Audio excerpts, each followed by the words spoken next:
राम राम जी, नमस्कार जी। आपने YouTube channel का बहुत बहुत स्वागत है।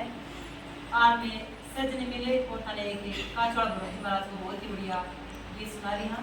लाइक कर दो, शेयर कर दो और कमेंट में जरूर कर देना है। तो सुनो फिर काचवाड़ा भगवती महाराज को। नारेड़ा रो थाड़े